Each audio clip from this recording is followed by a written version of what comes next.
মির্জা ফখরুলের নাতির বয়সী বয়স, সেই ফটকায় বলে যে মির্জা ফখরুল মন্ত্রী হওয়ার যোগ্য না।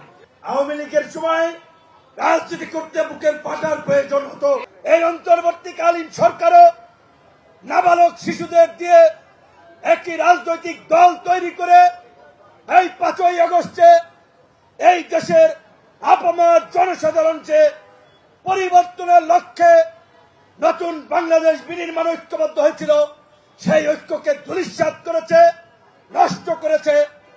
আমরা দেখেছি এই নাবালক পার্টির পোলাপান তারা সংস্কার, জুলাই সনদ, এই সমস্ত রেটরিক শব্দ ব্যবহার করে বক্তব্য দেয়, কিন্তু 18 মাসে আমরা দেখেছি রাষ্ট্রীয় ক্ষমতা পেয়ে তারা কিভাবে ক্ষমতার অপব্যবহার, অনিয়ম, অন্যায় এবং এই দেশে বিভাজন করেছে এবং বাংলাদেশকে আরেকটি সংকটের দিকে নিয়ে যাচ্ছিল। আমাদের সৌভাগ্য রাজনৈতিক নেতৃবৃন্দ সেই ফাঁদে পা দেয় নাই, দ্রুত সময়ের মধ্যে নির্বাচন হয়েছে।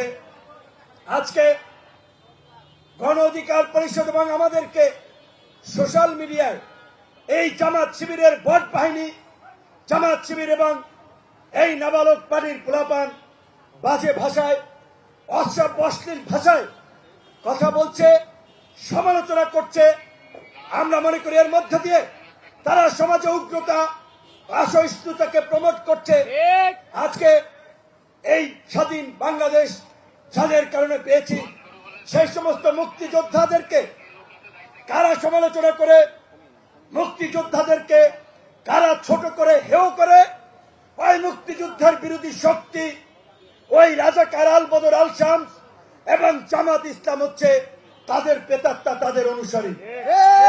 আজকে এই জামাত শিবিরের ফাঁদে পড়ে এই প্রগতিশীল তরুণরা বিপথে পরিচালিত হচ্ছে। আজকে মুক্তিযোদ্ধা ফজলুর রহমান আমার জন্মের আগে ঢাকা বিশ্ববিদ্যালয়ে পড়েছে, মুক্তিযুদ্ধ করেছে, আজকে তাকে বলে ফজা পাগলা। 5ই আগস্টের পরে এই যে যারা চিংড়ি মাছের মতো লাফালাফি করতেছে ইউনূসের জমানায়, তারা সরকারের থেকে মিডিয়ায় লিস্ট দিয়েছে, তাদেরকে টকশোতে ডাকবেন, প্রোগ্রাম কভারেজ করবেন, আর টকশোতে গিয়ে নেতা বনে গেছেন। 5ই আগস্টের পূর্বে এদেরকে কোন মিছিল, মিটিং, প্রোগ্রামে আপনারা দেখেছেন? আমি আজকে যারা বড় বড় কথা বলছেন, এই সমস্ত অনভিজ্ঞ প্লাবান, আমি বলবো যে 5ই আগস্টের পূর্বে 5টা মিছিল, মিটিং এর, আন্দোলন সংগ্রামের ছবি, ভিডিও তোমরা দেখাও, পাবেন না। আর আমরা আওয়ামী লীগের আমলে লড়াই সংগ্রাম করে শুধু আহত হই নাই, আমাদের 12টি তাজা প্রাণ ঝরে গিয়েছে। বিএনপি জামাতের পরে এই গণ অধিকার পরিষদ হচ্ছে 3য় বৃহত্তম সংগঠন, যাদের 12 জন নেতা কর্মী এই গণ অভ্যুত্থানে শহীদ হয়েছে।